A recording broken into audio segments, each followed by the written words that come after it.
ताणं नमो सिद्धाणं नमो आयर्याणं नमो वज्रायाणं नमो लोये सवसाहुणम्।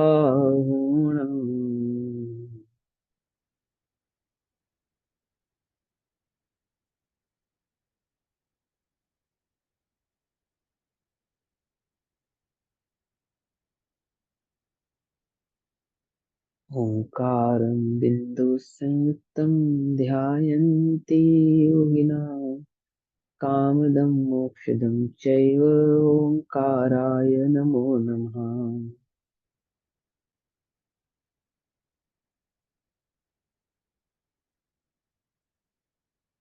मङ्गलं भगवान् वीरो मङ्गलं गौतमो गणी मङ्गलं कुन्दकुन्दार्द्यो जैनधर्मोऽस्तु मङ्गलम्।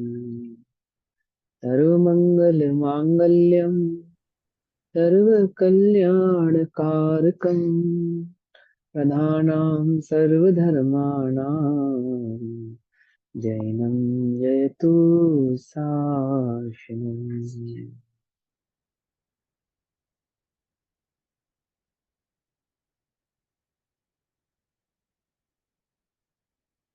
नमः समे साराय स्वानुभूत्य चकासिते चित्स्वभावाय भावाय सर्वभावान्तरच्छिदे।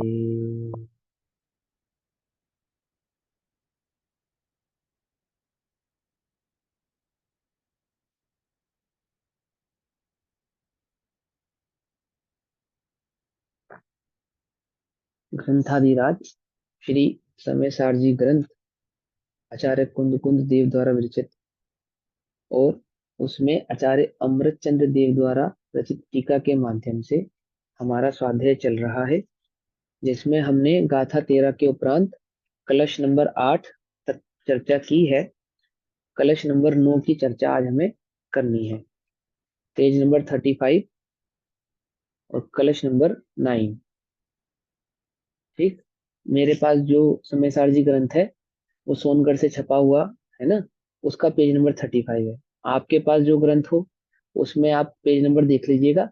कलश नंबर 9 है, गाथा नंबर 13 के उपरांत बाद में 8 अथवा कलश नंबर 9। ठीक। कलश नंबर 9 में श्लोकार्थ पढ़ना है हमको कलश का। पहले मैं एक बार कलश पढ़ता हूँ।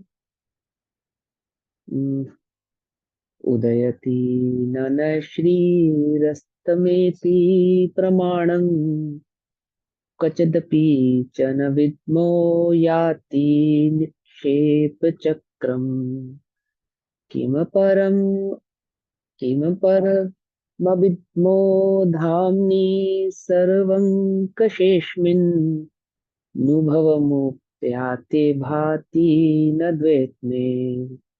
क्या कहना चाहते हैं आचार्य देव इसमें कि उदयति न श्रीरस्तमेति प्रमाणम। क्या उदयति यानी उदित नहीं होता। क्या उदित नहीं होता?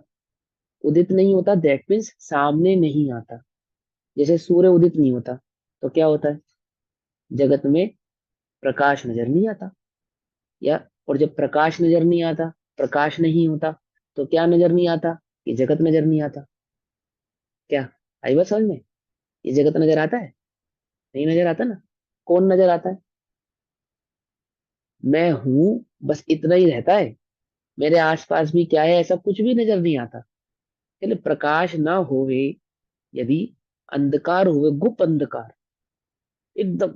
देखो मैं इसको, एक अलंकार होता है, वो अलंकार विपरीतता से साध्य की यानी सच्ची बात की सिद्धि करता है।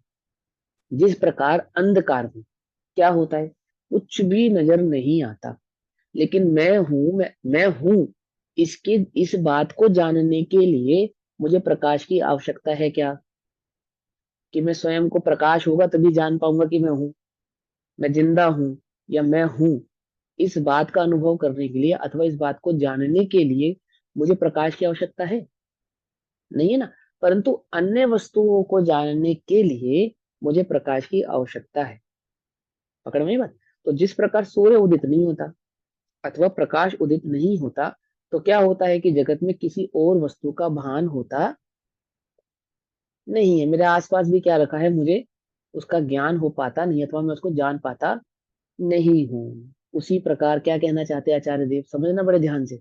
मैंने उदाहरण थोड़ा सा उल्टा दिया है लेकिन बात एकदम सीधी समझ में आएगी आपको इसके अंदर, कि उदयति न नैश्री रस्तमेति प्रमाणं।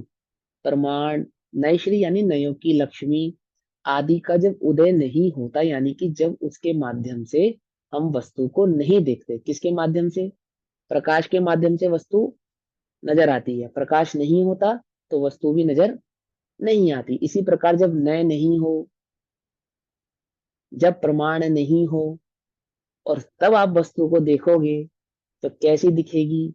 बिना नय वाली नयातीत, बिना प्रमाण वाली प्रमाणातीत। समझ में आई बात, नहीं समझ में आई? प्रमाण क्या कर रहा था? वस्तु में भेद कर रहा था। नय क्या कर रहे थे? वस्तु में भेद कर रहे थे। और जब नय भी नहीं रहे, प्रमाण भी नहीं रहे, निक्षेप भी नहीं रहे, तो कैसी हो गई? वस्तु अभेद, मात्र वस्तु है। बस ऐसा ही ज्ञान रह जाता है। ये बात यहाँ पे समझाएंगे कि आचार्य शुद्ध नय का अनुभव करके कहते हैं कि, शुद्ध नय का अनुभव करके कहते हैं कि दैट मीन्स जो शुद्ध नय वस्तु को प्रकाशित करता उदाहरण है। दिया था ना बहुत अच्छा। उदाहरण यहाँ फिट नहीं हुआ एकदम, जैसे आपने अभी प्रकाश। होगा, होगा होगा, अभी बात पूरी होगी तो बिल्कुल होगा, उदाहरण बिल्कुल फिट होगा है ना? समझो अब ध्यान से, कि आचार्य शुद्ध नय का अनुभव करके कहते हैं कि, अब उन्होंने शुद्ध नय का अनुभव करा मतलब क्या? शुद्ध नय का अनुभव करा है दैट मीन्स उन्होंने वस्तु का अनुभव करा, आत्मा का अनुभव करा। और आत्मा का अनुभव करके क्या पाया उन्होंने?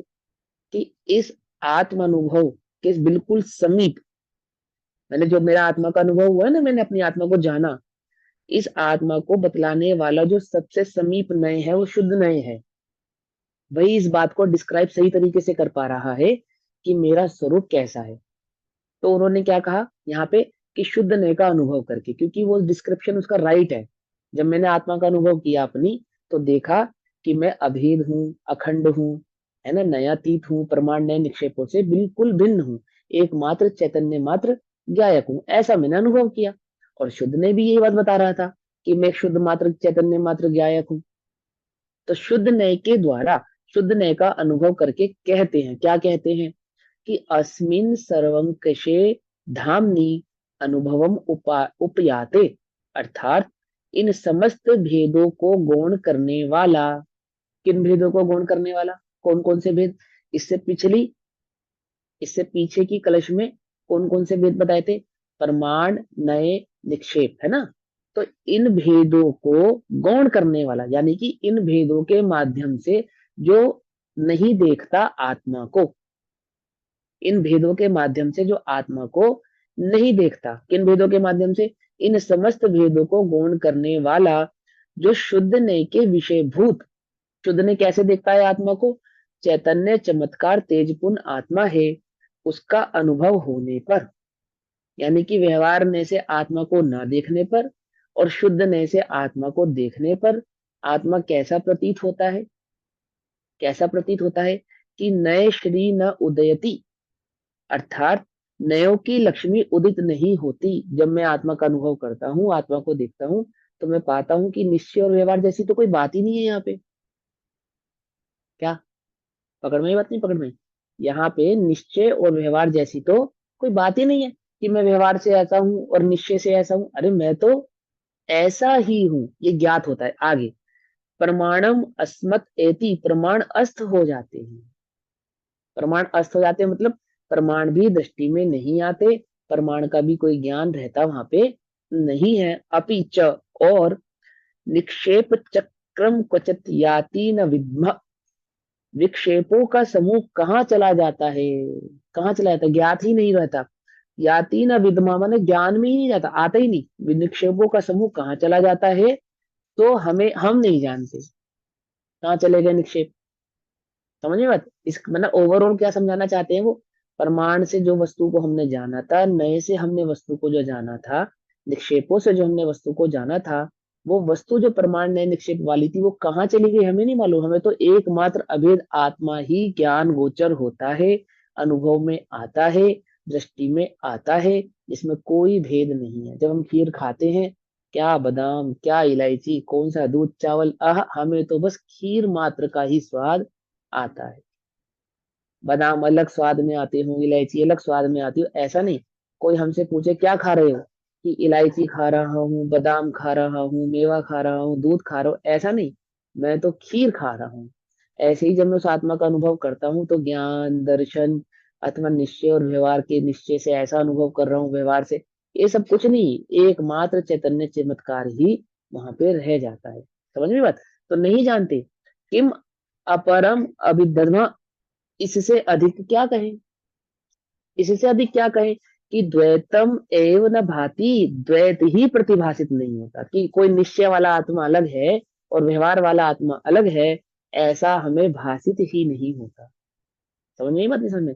यानी आचार्य देव क्या कह रहे हैं, हमने निश्चय और व्यवहार से आत्मा को जाना, और जानने के बाद जब निश्चय जो आत्मा के स्वरूप को समझा रहा था, जो निश्चय ने आत्मा के स्वरूप को समझा रहा था, उस स्वरूप का जब हमने अनुभव किया, अनुभव किया तो क्या पाया, कि उस आत्मा में नाम नए निक्षेप आदि का कोई भेद ही नहीं है ही नहीं। पकड़ में ही बात नहीं, पकड़ में ही। समझ में ही बात नहीं, समझ में? हाँ। बस देखो, जैसे वस्तु को समझने के लिए नए प्रमाण निक्षेप यूज करो बस, और जब समझ में आ जाए तो बस वस्तु का ही अनुभव करो बस अनुभव खाली। करो, ऐसा ही होता है, होता ही ऐसा है, लोक में ऐसा ही करते हो आप, प्रत्येक वस्तु के साथ ऐसा ही करते हो। समझ में बात? देखो, खीर सफेद होती है या काली? काली खीर खाई है तुमने? काली खीर दे तुम्हें कोई खाने को तो खाओगे? नहीं खाओगे ना। पक्की बात है। तो जब खीर खाते हो तो काले पन्ने का अनुभव करते हो या सफेद पन्ने का? स्वाद किसका आता है? हाँ, वो सब गुण हो जाते हैं। समझ में आती है? वहां पे सफेद का तो, लेकिन जब तक खाई नहीं तब तक ये भेद तो करते हो, अरे काली है तो खराब हो सकती है, खराब हो गई ये नहीं खानी, सफेद है ना। परंतु जब खाई तो उसमें सफेद पने का तो कोई अनुभव नहीं था, वहां तो मात्र खीर का ही अनुभव था। समझ में? तो मैं यहाँ पे जो उदाहरण दिया, मैंने क्या कहा, कि प्रकाश में पर वस्तु नजर आती है, भेद आदि नजर आते हैं। क्या नजर आते हैं? प्रकाश में, दैट मीन्स नए में, निक्षेप में, प्रमाण में जैसी वस्तु नजर आती है, प्रकाश में जिस प्रकार से वस्तु नजर आती है, लेकिन अंधकार में और कुछ नजर नहीं आता, बस मैं हूं का भान रहता है। उसी प्रकार निश्चय नहीं में भेदों का कोई ज्ञान नहीं रहता, बस मैं हूं चैतन्य मात्र, यही बात मात्र रह जाती है। समझ में? बात नहीं समझ में आई? समझ में? उदाहरण थोड़ा सा उल्टा है, क्योंकि हम हमेशा प्रकाश में आत्मा को जाना, ज्ञान के प्रकाश में हमने आत्मा को जाना, ऐसा जानते हैं। और मैं यहाँ कह रहा हूँ कि भेदों को यदि प्रकाश माना जाए, यानी भेद के प्रकाश में हमने आत्मा को जैसा जाना था, वह भेद का प्रकाश यदि हटा दिया जावे, तो आत्मा कैसा है, कि मैं हूँ ये जो चैतन्य, जाग तो जीव हूँ गोश है, हूँ ना, ये हूँ का जो अनुभव मात्र रह जाता है, इसमें कोई प्रमाण नए निक्षेप आदि का भेद रहता नहीं है। नहीं, आगे पढ़ते हैं। भावार्थ, भेद को अत्यंत गौण करके कहा है, कि भेद को अत्यंत गौण करके कहा है, दैट मीन्स भेदों से आत्मा को जाना, निश्चय स्वरूप कभी आत्मा का जाना, और जब आत्मा का अनुभव करा तो भेद को दृष्टि से हटा दिया, हटा दिया, दैट मीन्स भेद की तरफ कोई ज्ञान ध्यान ना देते हुए बस उस एक आत्मा का ही अनुभव कर रहे हैं। प्रमाण ने आदि भेद की तो बात ही क्या, शुद्ध अनुभव के होने पर द्वैत ही भाषित नहीं होता, कि संसारी आत्मा अलग होता है और मुक्त आत्मा अलग होता है, सिद्धों का कोई आत्मा अलग होता होगा और मैं कोई आत्मा अलग हूँ, ऐसे कोई द्वैत भी भाषित नहीं होता, बस एकमात्र मैं हूँ, और जैसा हूँ वैसा ही अनुभव मात्र वहां पे रहता है। एकाकार चिन्ह मात्र ही दिखाई देता है, एकाकार चैतन्य मात्र ही दिखाई देता है। एकाकार दैट मीन्स अभेद, एकाकार का मतलब अभेद, एकाकार का मतलब कोई आकार नजर आता है ऐसा नहीं, एकाकार दैट मीन्स अभेद। ठीक है ना? अब यहाँ कहते हैं, देखो, अ, ये इतनी सी बात है, यहाँ पे निश्चय और व्यवहार की दृष्टि को समझा रहे हैं आचार्य, बहुत सिंपल सी बात समझा रहे हैं। एक आदमी है, शादीशुदा आदमी है, उसके दो बच्चे हैं। तो पत्नी उसे पिता देखती है या नहीं देखती? क्या पत्नी उसे पिता देखती है या नहीं देखती? देखती है। अनुभव क्या करती है, पिता या पति? नहीं समझे? पति वही अनुभव तो करती है समझ बच्चों सकती हो की आराम से। पति अनुभव करेगी। इच्छा देखती है। हाँ, पिता देखती है, देखती है, बच्चों की दृष्टि से वह पिता है ऐसा देखती है, परंतु अनुभव वह पिता है ऐसा अनुभव नहीं करती। अनुभव तो वह अपने पिता के लिए मात्र ऐसा करती कि वह पिता है। कुछ बात समझ में आ रही नहीं आ रही है? पति को अनुभव तो पति ही करती है, वो पकड़ में ही ना। ऐसे ही ज्ञानी आत्मा को कैसे देखते हैं? प्रमाण नए निक्षेप से जानते हैं। कोई प्रमाण नए निक्षेप से जो उन्होंने जाना, तो कोई मिथ्या जाना ऐसा नहीं, वह बात कोई मिथ्या है ऐसी नहीं।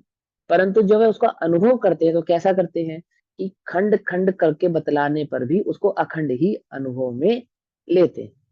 समझे? अब खोटा उदाहरण है पर क्या करें, कोई बात नहीं। गोलगप्पे खाए हैं? गोलगप्पे हाँ, कितने मसालों से बनता है उसका पानी? है ना, कितने प्रकार के मसालों से बनता है, और उसका अनुभव कितने प्रकार के मसालों का आता है? अखंड गोलगप्पे का पानी का अनुभव करते हो, या खंड खंड गोलगप्पे के पानी का अनुभव करते हो? कैसा करते हो? उदाहरण खोटा है, क्या करे भाई, तुम्हें समझ में आ जाना चाहिए बस। जो उसका अनुभव करते हो, है, तो कैसा करते हो? खंडित या अखंडित? बोलो, अखंडित करते हो नहीं करते? ऐसा ही है ना। ऐसे ही आत्मा कैसा है, उसका अनुभव जब होता है अखंडित होता है। वो जानने में जब आता है, जब उसको रेसिपी तैयार की जाती है, तो प्रत्येक मसाले के अनुपात आदि उसमें इक्वल तरीके से डाला जावे, तभी वह स्वादिष्ट बन सकता है। कोई चीज कम ज्यादा होगी तो उसमें उतना स्वाद आएगा नहीं, है ना। लेकिन जब उसका अनुभव किया जाएगा तब, नहीं है ना। और दूसरी एक बात बताए, पाकशाला करने वाले से भी जानते हैं, जो पाक में निपुण है, वस्तु को बनाने में कितना समय लगता है और खाने में कितनी देर लगती है? कितनी देर लगती है बोलो? है कितनी, कुछ भी, कितनी देर में खत्म हो जाती है? सारा दिन लगे बनाने में, कहो तो 15 मिनट में सब साफ, ऐसा होता है? हाँ। प्रमाण नए निक्षेप से वस्तु का निर्णय करने में बहुत समय लगता है, लेकिन अनुभव करने पे ज्यादा देर नहीं लगती। क्षण भर निज रस को पीछे तन, मिथ्या मल को धो देता है। कितनी देर में? क्षण भर में, क्षण भर में, क्षण भर में धो देता है। धो देता है। हाँ। वो क्षण भर लाने के लिए कितनी मेहनत करनी पड़ती है। ठीक है ना। कि प्रमाण नए निक्षेप आदि से वस्तु का निर्णय करना पड़ता है, और वहां निर्णय करके जो अनुभव करते हैं, तो अनुभव में ना प्रमाण, ना नय, ना निक्षेप। वो जो वो आपने तैयार किया था ना पानी गोलगप्पे का, तो कितनी मेहनत की थी आपने, इतना डाला, ये डाला, वो डाला, इतने हजार तरह के मसाले, और जब उसको चखा तो सारी थकान विस्मृत हो गई, है ना। आजकल तो बनाते नहीं, बाजार से ले आते। ठीक है। देखो भाई, भेद को अत्यंत गौण करके कहा है। क्या कहा है? कि प्रमाण नयादि भेद की तो बात ही क्या, शुद्ध अनुभव के होने पर द्वैत ही भाषित नहीं होता, एक आकार चिन्ह मात्र ही दिखाई देता है ना। निश्चय और व्यवहार की बात बता रहे हैं। अब यहाँ पे कोई प्रश्न कर सकता है, क्या प्रश्न करता है समझाएंगे।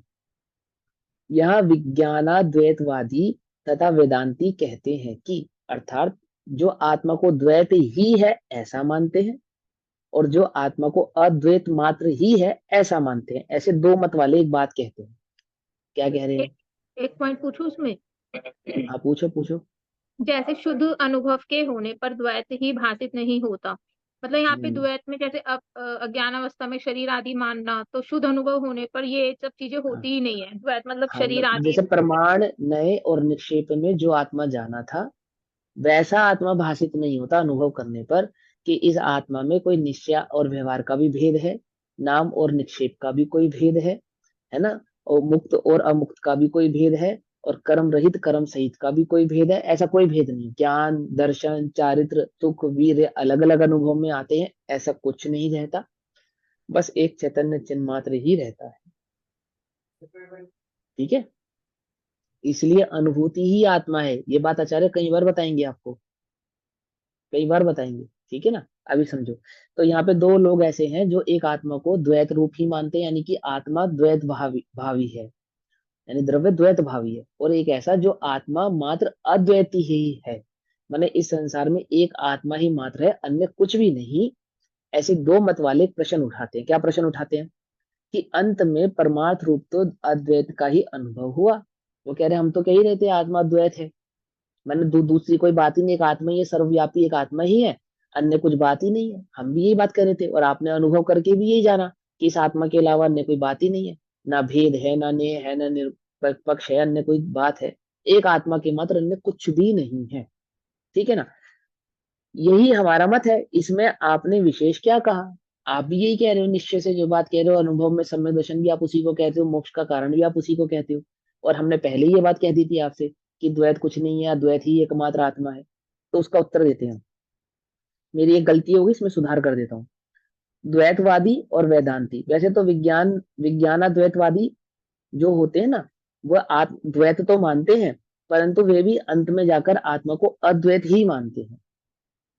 और वेदांती भी आत्मा को एकमात्र द्वैतवाद, मैंने इस संसार में द्वैतवाद को मानते हैं। इनके द्वैतवाद में क्या अंतर है मैं समझाता हूँ, या अद्वैतवाद में क्या अंतर है इनके।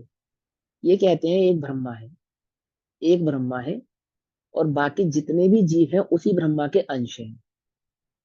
ठीक?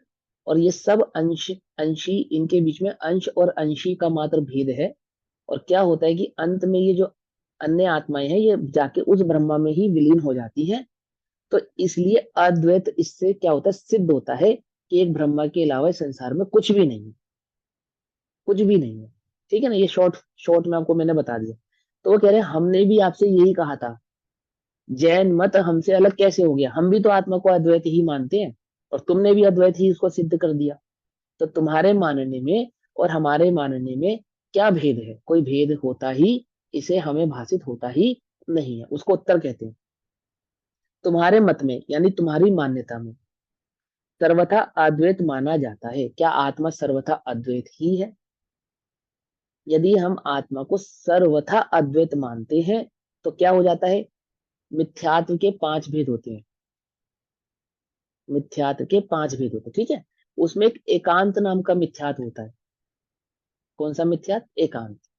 एकांत मिथ्यात्व क्या है? हमारे यहाँ उस एकांत मिथ्यावादी को निश्चयाभासी अथवा व्यवहाराभासी अथवा उभयाभासी ऐसा कहते हैं। क्या? कि जो ऐसा मानता है अभी मैं सिद्ध ही हूं, सिद्ध ही हूं, ये वेदांती है अथवा विज्ञान द्वैतावादी है। ऐसा जीव जो ऐसा माने अभी, क्या माने? मैं सिद्ध ही हूं। अब सिद्ध हूं या नहीं हूं, कि जिन्होंने आत्मा को नए निश्चय प्रमाण आदि से सिद्ध करके और निश्चय नय के द्वारा बतलाए गए आत्मा का अनुभव किया है, ऐसा जीव अपने को मैं सिद्ध ही हूं अभी ऐसा कहता है, तो उसमें कोई दोष नहीं है। क्यों दोष नहीं है? क्योंकि उसके ज्ञान में आत्मा के व्यवहार और निश्चय दोनों ही पक्ष परिलक्षित होते हैं। परंतु जिसने आत्मा के न्याय निक्षेप प्रमाण आदि से बतलाए गए व्यवहार पक्ष को तो जाना नहीं, जाना नहीं, और मात्र, और उसको जाने बिना अनुभव भी नहीं हो सकता, ये भी बात पक्की है। तो बिना अनुभव करे आत्मा को ऐसा कहता है कि मैं तो सिद्ध ही हूं, अभी भी ऐसा सिद्ध ही हूं, और उस व्यवहार को गौण नहीं करता, उस व्यवहार का त्याग कर देता है। अंतर समझ में आ रहा है नहीं आ रहा है? गौण करने और त्याग करने में अंतर समझ में आता हाँ, है ना? गौण हाँ। करना, त्याग कर देना हाँ, मतलब निश्चयभाषी हो गया। देखो एक होती है आत्महत्या, आत्महत्या में देह का त्याग कर दिया जाता है, समझ में बात। और एक होता है मैं शरीर नहीं हूं, ऐसी देह बुद्धि का त्याग करना, जिसमें देह तो रहती है परंतु मैं देह हूं ऐसी बुद्धि नहीं, ऐसी मान्यता नहीं रहती। मैं देह नहीं हूं इसका मतलब ये नहीं आत्महत्या करनी है। अंतर समझ में आ रहा है नहीं आ रहा? देह भी रहेगी, देह के अनुसार जो कार्य होना है, जिस गति में, जिस जिस आप गति में हो और जिस गुण स्थान में, उसके अनुसार कार्य भी होगा। परंतु ये दृष्टि भी रहेगी कि देह मैं नहीं हूं, देह मैं नहीं हूं। जैसे कोई महिला अपनी साथी महिला यानी अपनी फ्रेंड का एक कीमती सोने का हार मांग के लावे, तो उस हार की संभाल वो ऐसे ही करती है जैसे मानो वह उसी ही का हार हो, परंतु वह उसे अपना नहीं मानती। ऐसा है क्या? ऐसे ही है? तुम सबने मांगा है क्या किसी से? तो गर्दन तो तूने फटाफट हिला दी। अनुभव में आई ये बात? नहीं आई, है ना। ऐसे ही ज्ञानी, है ना, ज्ञानी उस व्यवहार पक्ष को ऐसे ही जानते हैं, सत्यार्थ है ये बात, सच्ची है ये बात, कि उसकी संभाल, उसका ज्ञान, उसकी देख रेख ऐसे ही करेंगे जैसे मानो मेरी ही हो, परंतु यह मेरी है ऐसा मानते नहीं, है ना। समझ में आई बात है? समझ। तो वो कहते हैं ज्ञानी देह आदि व्यवहार आदि पक्ष को भली भांति जानते हैं, बड़े प्रकार से जानते हैं, परंतु ऐसा जानते हैं तो भी आत्मा के स्वभाव की दृष्टि करने पर आत्मा एकाकार है, पर से भिन्न है, आदि आदि है, ये बात उनके ज्ञान का विषय अच्छे से बनती है। ठीक है ना। और ऐसा होने पर क्या बनता है? इसको कहते हैं पर्याय का विवेक जागृत रहता है। और जो मात्र आत्मा को सर्वथा सिद्ध रूप ऐसा ही मान लेते हैं, उनको पर्याय का क्या नहीं होता? विवेक नहीं होता। तो निश्चयभाषी, उभयाभाषी अथवा व्यवहाराभाषी एकांतमती हो जाते हैं वो। तो 5 प्रकार के मिथ्यात्व में एक एकांत नाम का जो मिथ्यात्व होता है, उस एकांत मिथ्यात्व की सिद्धि करते हैं यदि सर्वथा अद्वैत माना जाता है तो। ऐसा, यदि सर्वथा अद्वैत माना जाए तो बाह्य वस्तु का अभाव ही हो जाए। बाह्य वस्तु का अभाव ही हो जाए, दैट मीन्स कर्म, भाव कर्म, द्रव्य कर्म, नो कर्म, है ना। और जो अन्य द्रव्य रूप जो 6 द्रव्यों के समूह का जो परिणमन हो रहा है, ये सब मिथ्या हो जाएगा, सब मिथ्या हो जाएगा। और केवल ज्ञान में जो इनका स्वरूप बताया गया है, जिस पर्यायों का स्वरूप जो बताया गया है ना, 4 गति आदि का परिभ्रमण जो जीव का बताया गया है, वह सब भी मिथ्या ठहरेगा, वह सब भी मिथ्या ठहरेगा। पकड़ में आ रही बात? नहीं पकड़ में आ रही है? तो कह रहे हैं ऐसा नहीं है, वस्तु का अभाव ही हो जाएगा। और ऐसा अभाव तो प्रत्यक्ष विरुद्ध है, प्रत्यक्ष नजर आ रहा है, ऐसा अभाव नहीं है। बात समझ में आ रही नहीं आ रही है? पकड़ में आ रही है? यदि मैं सिद्ध समान ही हूँ, एकमात्र सिद्ध स्वरूप भगवान आत्मा ही हूँ, तो नरक गति, स्वर्ग गति, अन्य 4 गतियां, 5 इंद्रिय आदि के आधार से जो भेद होते हैं, और उनमें जो मुझे सुख दुख की अनुभूति होती है, वह सब क्या मिथ्या है? वह सब झूठी है? वह सब क्या कल्पना है? कि दुख कल्पना नहीं है, गति कल्पना नहीं है, परिणमन कल्पना नहीं है। कल्पना तो मात्र इतनी है कि पर को अपना मानता है। क्या अंतर समझ में नहीं आया? देह है ये कल्पना नहीं है, देह मेरी है ये कल्पना है। कुछ बात समझ में आई या नहीं समझ में आई? देह ही नहीं है ऐसा, ये तो कल्पना हो जाएगी। देह भी है, देह आश्रित दुख भी है, देह आश्रित गति भी है, और उदय आश्रित सुख दुख की अनुभूतियां भी है, परंतु उसमें कल्पना मिथ्यात्व क्या है? कि जो मेरा नहीं है उसे मैं अपना मानता हूं। और अद्वैतवादी क्या कहते हैं? कि पर है ही नहीं, है ही नहीं, सब तुम्हारी कल्पना है। कि सब हमारी कल्पना नहीं है। पकड़ में ही बात? नहीं पकड़ में? यहाँ ये बात समझ आ रही है? ये तो प्रत्यक्ष विरुद्ध है, प्रत्यक्ष दिखाई दे रही है, विरुद्ध बात है। हमारे मत में नय विवक्षा है। नय विवक्षा है मतलब वस्तु को दोनों प्रकार से समझा जाता है, जाना जाता है, जो कि बाह्य वस्तु का लोप नहीं करती। नय विवक्षा क्या करती है? बाह्य वस्तु का लोप नहीं करती, बाह्य वस्तु को छुपाती नहीं है। जीव की जो जो वर्तमान की स्थिति है, जो उसका वर्तमान का गुण स्थान है, उसकी वर्तमान की जो पर्याय है, उसकी वर्तमान की जो गति है, उसको छुपाती नहीं है। समझ में बात? यदि हम सर्वथा अद्वैतवादी मानेंगे तो क्या दोष आएगा?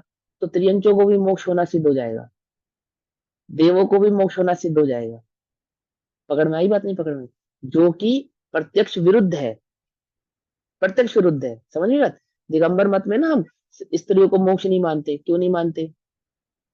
क्योंकि हम अद्वैतवादी नहीं है। कोई बात समझ में नहीं आ रही है? अद्वैतवादी नहीं है इसलिए नहीं मानते, क्योंकि देह है ना, देह है ना, तो देह संबंधी, देह के होने के कारण उस देह से आश्रित जो परिणमन होगा, उसका एक लिमिटेशन होगा। उसको कौन मानेगा? जो निश्चय और व्यवहार दोनों को भली भांति भली प्रकार से जानता है, यानी वस्तु के पर परिणमन को भी भली प्रकार से जानता है। अब ये माथे पे बल मत डालो, इसको समझो यहाँ पे भैया क्या। हाँ, अद्वैतवादी अद्वैतवादी नहीं है जैन मत में, लेकिन अनुभव तो अद्वैत का ही कर रहे हैं, फिर दोनों में हाँ क्या तो भिन्नता आत्मा है? की अपेक्षा से अद्वैत का अनुभव करने में कहाँ दोष है? मैंने अभी बोला तो सही कि वह स्त्री जिसके गले में हार पड़ा है, वह हार उसका नहीं है, वो बात जानती है, उसमें क्या दिक्कत है?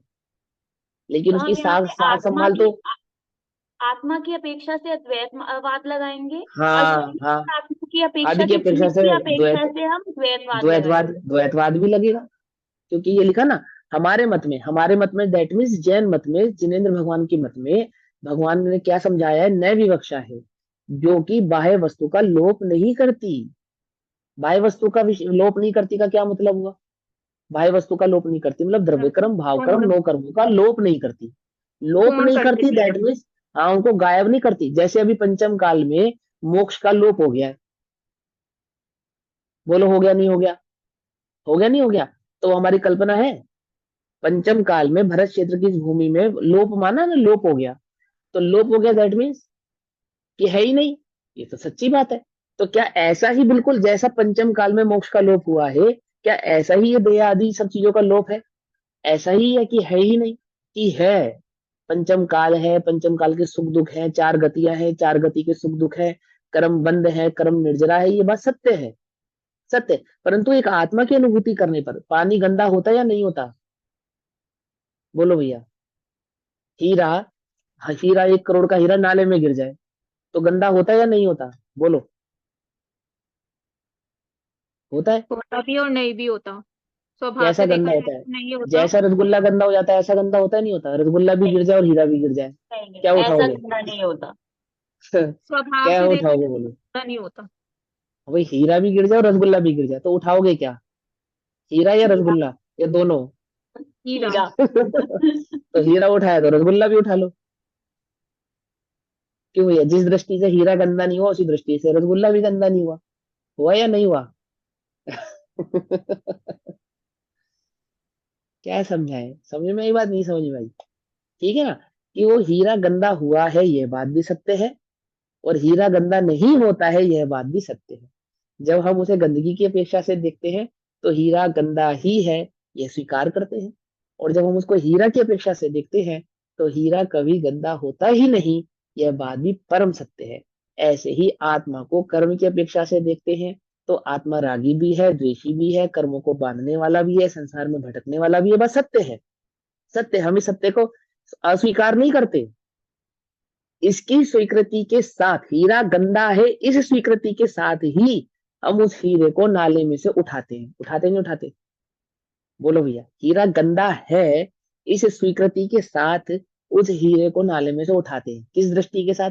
कि हीरा गंदा होता नहीं। एक ही समय पर दोनों दृष्टि होती है या नहीं होती? बोलो। होती नहीं होती? और कौन सी मुख्य होती है और कौन सी गौण होती है? बोलो। कि उठाते समय गंदा है की दृष्टि गौण होती है, और उठाने के बाद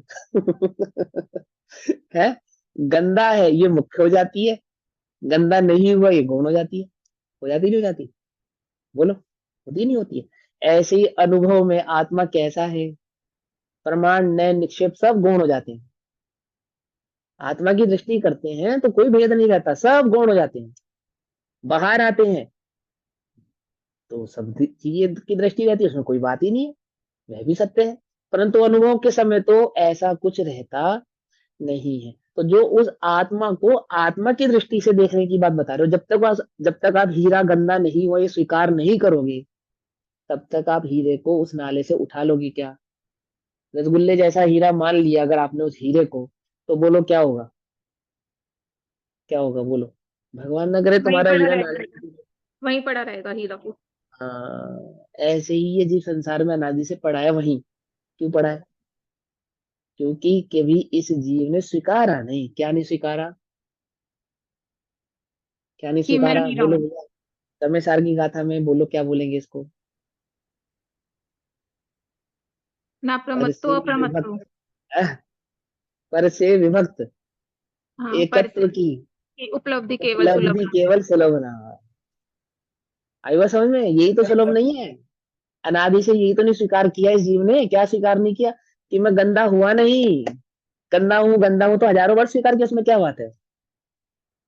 तो रसगुल्ले जैसा हीरा समझ के अनादि से पड़ा हुआ है। कुछ बात समझ में आ रही नहीं आ रही है? पकड़ में आई बात? नहीं पकड़ में आई?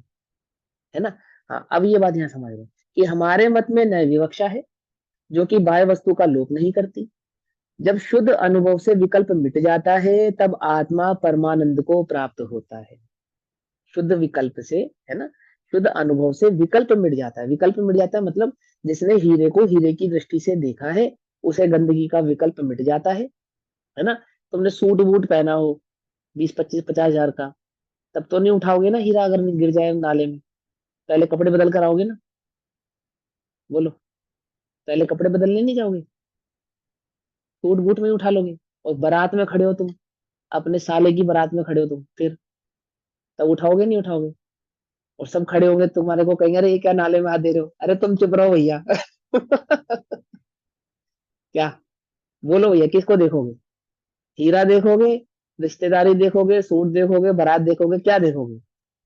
सिर्फ हीरा, मात्र हीरा। हाँ, बस हीरा हीरा देखेंगे हम, तो नहीं देखेंगे कोई और। ऐसे ही क्या देखोगे बोलो? राग देखोगे, द्वेष देखोगे, क्रोध देखोगे, मान देखोगे, गृहस्थी हूँ, क्या देखोगे? क्या देखोगे उस आत्मा के आगे? मात्रा। उस आत्मा की हाँ, वो आत्मा, उसकी दृष्टि करोगे। इसमें इसी को ही है ना? निमित्ताधीन दृष्टि कहते हैं क्या? वो तो इसी को निमित्ताधीन दृष्टि कहते हैं, और किसको कहते हैं? ठीक है ना? अनुभव विकल्प मिट जाता है, तब आत्मा परमानंद को प्राप्त होता है। आहा, सारी दुनिया को तो पता नहीं था हीरा अंगूठी गिर गई हीरे की, तो सारी दुनिया तो गाली दे रही थी, उल्टा सीधा कह रही थी और बुरा कह रही थी।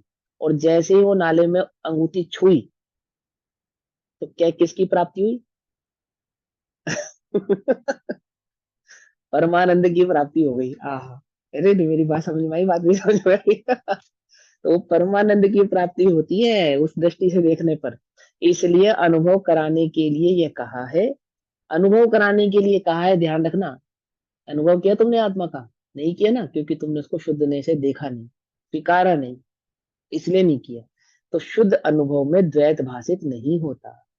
जब उस आत्मा का अनुभव होता है, तो उसमें नाम नय निक्षेप आदि का जो भेद था, वह भाषित नहीं होता।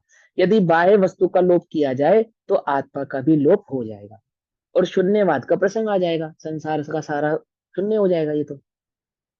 इसलिए जैसा तुम कहते हो, उस प्रकार से वस्तु स्वरूप की सिद्धि नहीं हो सकती, और वस्तु स्वरूप की यथार्थ श्रद्धा बिना जो शुद्ध अनुभव किया जाता है, वह भी मिथ्या रूप है। यानी नाम नय निक्षेप भेद आदि को जाने बिना जो तुम अनुभव कर रहे हो ना, आत्मा का, मैं आत्मा हूं, मैं आत्मा हूं, मैं आत्मा हूं, मैं आत्मा हूं, मिथ्यात्व है।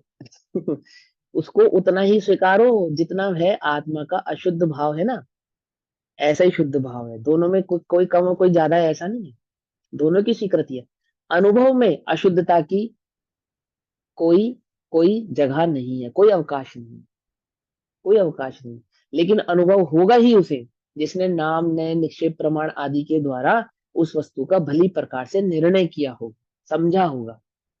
ठीक है ना? नहीं तो क्या दोष आता है? वही आत्मा को जानने वाले कहीं उसको हल्केपन में न देखते हैं, कहीं उसको सफेदपन में देखते हैं, कहीं उसको गले से स्वाद के पन में देखते हैं, कहीं अन्यपन में देखते हैं, कभी ठंडा गर्म हल्के भारी पने में देखते हैं, है ना? कभी ज्योति के रूप में देखते हैं, कभी अग्नि के रूप में देखते हैं, कभी अन्य रूप में देखते हैं, कभी अन्य रूप में देखते हैं, कभी मतलब उसको भेद तो परमाधाम में भेद। पाए हुए बैठे देखते हैं, कभी उन्हें भगवान की शरण में नजर आता है वह आत्मा, कभी कहीं नजर आता है, कभी कहीं नजर आता है। चैतन्य चमत्कार मात्र नजर नहीं आता। समझ में? बात नहीं समझ में? हाँ, बोलो, क्या प्रश्न क्या कह रहे थे? मैं ये कह रही थी भैया, भेदों से वस्तु का सही स्वरूप जाना, तो इसीलिए भेद हाँ, आवश्यक है। और भेद आवश्यक है। अनुभव में मात्र एक आत्मा ही मतलब अनुभव में आएगा, तब वो भेद गौण हो जाएंगे। भेद लेकिन गुण हो जैसे जाएंगे। से बाहर आएंगे तो जितने भेद किए थे वो और हाँ, स्पष्ट हो जाएंगे, लेकिन दृष्टि द्रव्य पर ही रहेगी। दृष्टि द्रव्य पे ही रहेगी। नाले में से हीरा निकाला, तो उसके बाद अब दृष्टि कहाँ जाएगी? अब उसको धोना है, साफ करना है। कि जब ये गंदा हो गया था तो उठाया क्यों? कि गंदा नहीं था, और अभी भी गंदा नहीं है ये। तुम्हें क्या लग रहा है ये गंदा है? अभी भी गंदा नहीं है ये। जो गंदगी है वो मात्र गंदी है, उसकी स्वीकृति है। तो जब बाहर आते हैं, वो क्या कहते हैं बड़े पंडित साहब की पूजा में, अस्थिरता जन्य प्रभु दोष भारी, है ना? और खटकती खटकती है है रागादि परिणति विकारी। परिणति विकारी। खटकती है रागादि परिणति विकारी। और फिर क्या कहते हैं? मिटेगी सहज ही, है ना? है विश्वास मुझ मुझे तो स्वरूप तो के आप सन्मुख के ये सन्मुख ये कैसे कैसे टिकेगी। टिकेगी? आह, कैसे टिकेगी सुबह के सन्मुख? बताओ, टिक जाएगी? हीरे के सन्मुख ये गंदगी टिक जाएगी? है? आत्मा के सन्मुख ये राग द्वेष टिक जाएंगे? खटकती है लेकिन परिणति राग आदि विकारी, वो भी पता है मुझे, है ना? ये है ज्ञानी की दृष्टि। क्या बात! तो क्या कहते हैं? शून्य का प्रसंग होने से तुम्हारा अनुभव भी आकाश के कुसुम के अनुभव के समान हो जाएगा। किसका अनुभव कर कर आए हो तुम? तुम्हें पता ही नहीं है आत्मा का कहाँ अनुभव करना था, किस प्रकार से अनुभव करना था, क्या उस आत्मा को जानना था। तो ये दोनों ही नयों की यहाँ पे विषय वस्तु को भली प्रकार से समझाकर आचार्य देव इस गाथा का इस श्लोक का कलश का निर्माण किया उन्होंने। आगे शुद्ध नय का उदय होता है, उसकी सूचना रूप श्लोक कहते हैं। अब कलश नंबर 10, 10वें नंबर का कलश कहते हैं कि शुद्ध नय का उदय होता है। उदय होता है दैट मीन्स देखो वहां पे अनुदय किया किसका, अशुद्ध नय का, और यहाँ पे उदय करेंगे किसका, शुद्ध नय का। अब वो अनुदय और उदय का मतलब वह प्रकाश है ना, प्रकाश यानी कि निश्चय की दृष्टि से आत्मा देखा जाएगा तब, और व्यवहार की दृष्टि से भेदों की दृष्टि से आत्मा को देखा जाएगा तब।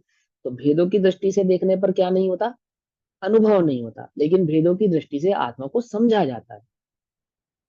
और समझने के बाद क्या करना है, अनुभव करना है। तो अनुभव करने के लिए कौन सी दृष्टि करनी पड़ेगी, कि भेद की दृष्टि को गौण करना पड़ेगा, अति गौण, अति गौण है ना। और अनुभव की दृष्टि को क्या करना पड़ेगा, मुख्य, मुख्य है ना, उदित करना पड़ेगा। तो वहां कहते हैं 10वें नंबर का कलश सबसे सुंदर कलश है, बहुत मस्त कलश लगता है मुझे ये। आत्म स्वभावम परभाव भिन्नम पूर्ण माद्यंत विमुक्तमेकम विलीन संकल्प विकल्प जालम प्रकाशयन शुद्ध नयोभ्युत देती। क्या कह रहे हैं, आहा कितना सुंदर बात। आत्म स्वभावम, आत्म स्वभावम, कैसा है आत्मा का स्वभाव, परभाव भिन्नम है, एकदम इजी है ना। आत्म स्वभावम परभाव भिन्नम पूर्ण माद्यंत विमुक्तमेकम। मापूर्ण माने अपूर्ण है, परिपूर्ण है। आत्मा का स्वभाव पर से भिन्न है ना, पर भाव भिन्नम, और कैसा है अपने में मापूर्ण, अब परिपूर्ण है, परिपूर्ण। विलीन संकल्प विकल्प जालम, संकल्प और विकल्प के जाल विलीन हो जाते हैं, विलीन हो जाते हैं, मिट जाते हैं। प्रकाशयन शुद्ध नय अभ्युत देती, जब शुद्ध नय के प्रकाश से उस आत्मा को जाना जाता है, देखा जाता है, अनुभव किया जाता है उस आत्मा का, तो कैसा प्रकाशित होता है, कि आत्मा का स्वभाव पर भाव से भिन्न होता हुआ है ना, अपने में परिपूर्ण, परिपूर्ण। जब हीरा नाले में गिरा था, है ना, गिरा था ना, तो जो गंदगी का प्रवेश उसमें थोड़ा बहुत बारीक सा तो हुआ ही होगा, थोड़ा बहुत हुआ होगा, हल्का फुल्का, जरा सा। तो हीरे के कोई एक आधे गुण नाले में रह गए होंगे, कोई रह गए होंगे ना, कुछ गुण नाले में इतनी देर पड़ा रहा तो घुल गया होगा, घुल, नहीं समझे, शक्कर गिर जावे पानी में तो घुल जाती है ना, तो शक्कर जैसे ही है वो भी, तो घुल गया होगा, उसका कुछ कैरेट वैरेट कम हो गया होगा, है। आप वो वहां घुला ही नहीं, और पर भी उसमें प्रवेश किया ही नहीं। कैसा है वो हीरा जब निकाला, तो कैसा निकाला, जैसा था, जैसा था वैसा ही निकला, परिपूर्ण आपूर्ण, समझ में। तो क्या कहते हैं, शुद्ध नय, श्लोकार्थ करते हैं शुद्ध नय आत्म स्वभावम प्रकाशयन अबुद्ध्यति। शुद्ध नय, शुद्ध नय आत्म स्वभाव को प्रकट करता हुआ उदय रूप होता है। उदय रूप होता है मतलब जैसे सूर्य इस जगत को प्रकट करता हुआ प्रकाशित होता है, उदय होता है, उदय भी होता रहता है और जगत को भी प्रकट करता रहता है। ऐसे ही शुद्ध नय जब दृष्टि में आता है तो क्या होता है, वह आत्मा का अनुभव साथ में लाता है, आत्मा का ज्ञान होता है, आत्म अनुभव होता है। वह आत्म स्वभाव को परभाव भिन्न, परभाव भिन्न, यहाँ पे परभाव भिन्न कहने का मतलब पता है क्या है, देखो एक पर द्रव्य होता है ना, और जो पर द्रव्य के भाव होते हैं। तो पर द्रव्य यहाँ पे जैसे मानो द्रव्य कर्म, तो द्रव्य कर्म के साथ भाव कर्म, और भाव कर्म नो कर्म, तीनों जब पर भाव भिन्न कहा, तो 8 कर्म से भी भिन्न, 8 कर्म के उदयों से भी भिन्न, और वह उदय जो आत्मा में झलक रहे थे गेय रूप से भाव, उन भावों से भी वह आत्मा कैसा हो गया, भिन्न हो गया। यानी द्रव्य कर्म में क्रोध का कर्म का उदय, उससे भी भिन्न, और आत्मा ने जो क्रोध का परिणाम किया उससे भी भिन्न। पर भाव भिन्न, पकड़ में ही बात, नहीं पकड़ में, समझ में। जैसे स्फटिक मणि पीले वस्त्र पर रखी हो तो कैसी नजर आती है, पीली नजर आती है, परंतु उस पीलेपन से स्फटिक मणि कैसी है? पर भाव भिन्न। पीलापन क्या है? स्फटिक मणि में जो पीलापन है वो किसके द्वारा आया है? किसके द्वारा आया है? स्फटिक मणि को पीले वस्त्र पे रखा, तो पीले वस्त्र पे रखने से स्फटिक मणि कैसी नजर आने लगी? पीली नजर आने लगी। तो वस्त्र जो है वो स्फटिक मणि से भिन्न है या नहीं है? पहला प्रश्न। भिन्न बिल्कुल है। भिन्न है।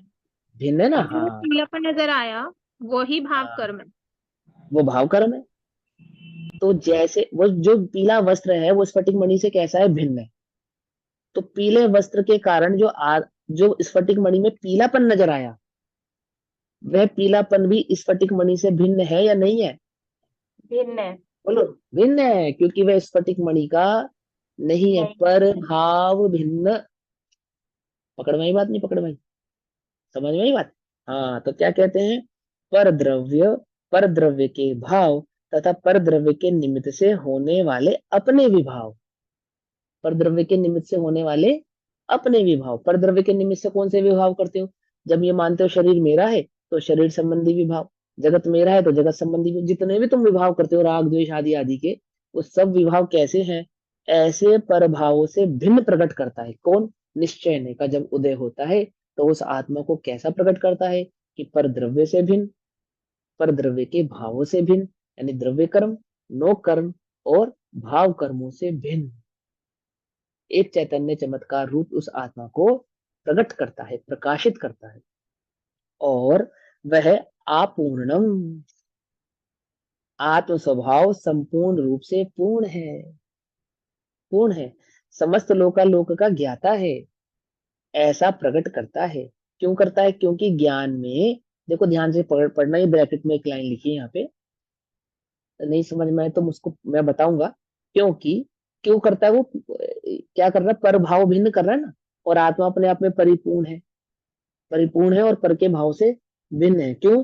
क्योंकि ज्ञान में भेद कर्म संयोग से है। क्या कहा? ज्ञान में जो भेद हो रहा है ना, कौन सा भेद हो रहा है ज्ञान में?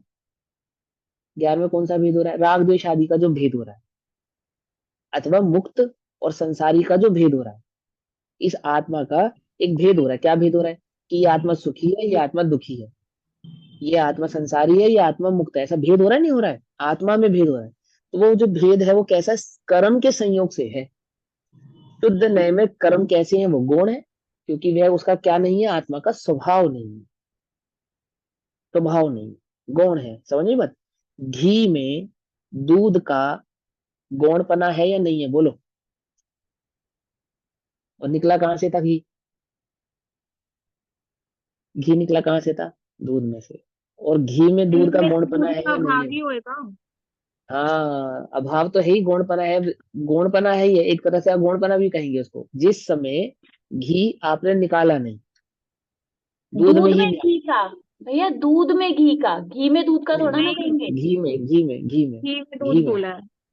अबे मैं तो घी में दूध ही बोल रहा हूँ, वही बोल रहा हूँ, घी में। अभी भी वही बोल रहा हूँ, सुनो ध्यान से। दूध में घी व्याप्त है। थोड़ा सा उल्टा समझो ना बात को। जो घी है दूध के अंदर, अभी निकाला नहीं आपने, अभी निकालोगे, लेकिन जब वो दूध में है जिस समय, उस समय दूध उसमें है या नहीं है?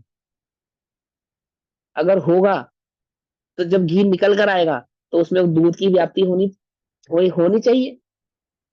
कुछ बात समझ में आई? यानी घी जब दूध में था तब भी वह दूध से भिन्न था, ये कहना चाहते हैं हम। पकड़ में आई बात? नहीं पकड़ में? इसी प्रकार वो भाव कर्म जब आत्मा में है, उस वक्त भी वो आत्मा से भिन्न है। क्यों भिन्न है? तभी तो सेपरेट होगा।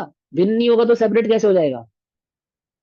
सेपरेशन होने के लिए भिन्न एक होना जरूरी कंफ्यूजन है। हो गई मुझको इसमें। पीले कपड़े पर स्फटिक मणि रखी और स्फटिक मणि में पीलापन नजर आया, तो जिस समय स्फटिक पीली नजर आ रही है, उस समय वह पीलेपन से भिन्न है या नहीं है?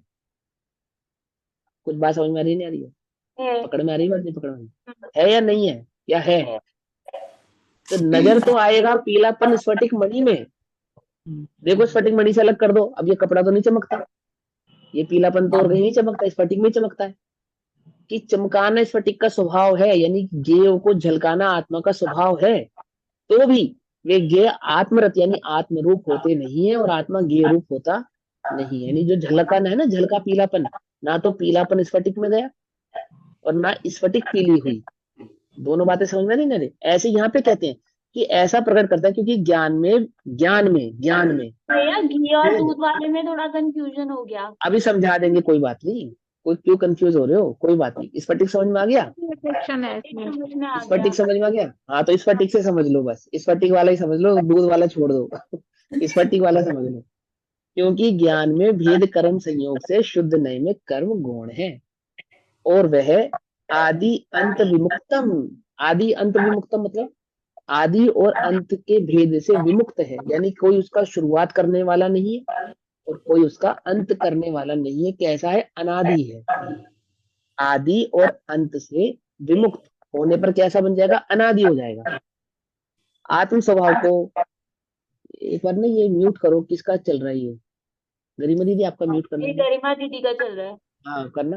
देखो, आत्म स्वभाव को आदि अंत से रहित प्रकट करता है। आदि अंत से रहित प्रकट करता है आत्म स्वभाव को। दैट मीन्स आत्मा किसी के द्वारा बनाया गया है ऐसा भी नहीं और किसी के द्वारा मिटा दिया जाएगा ऐसा भी नहीं। क्या मतलब?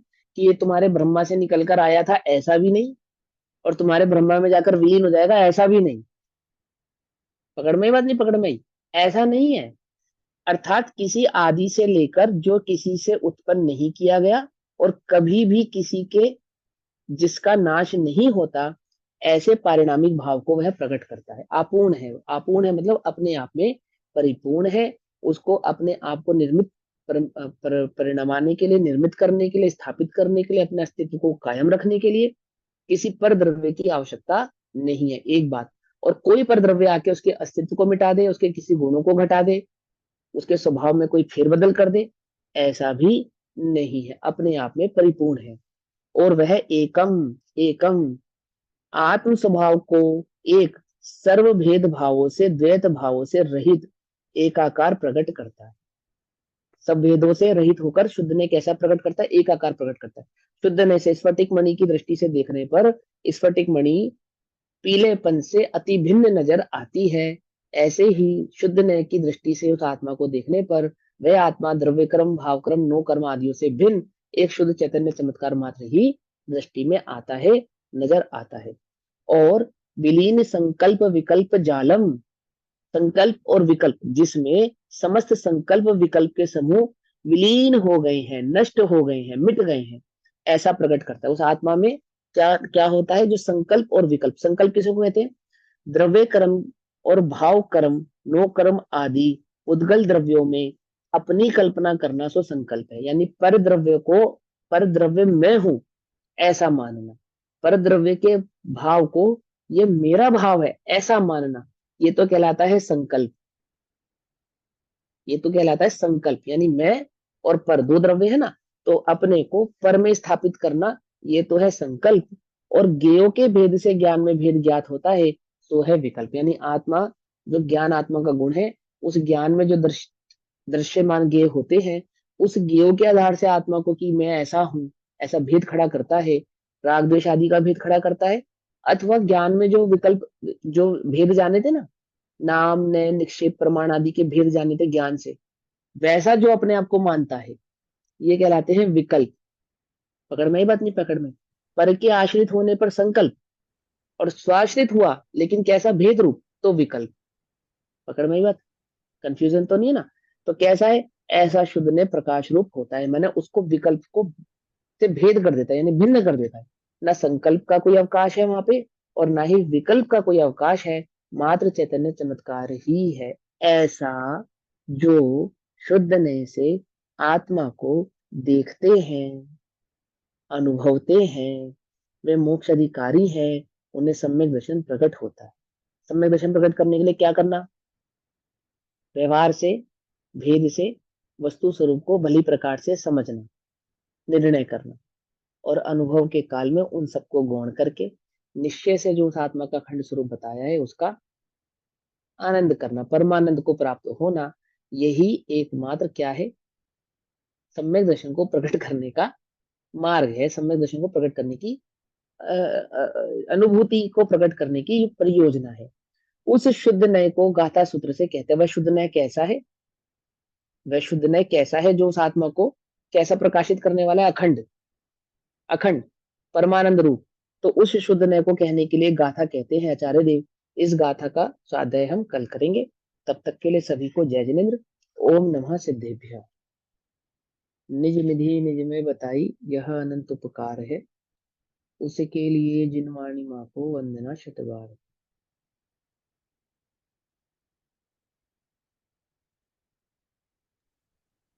रिकॉर्ड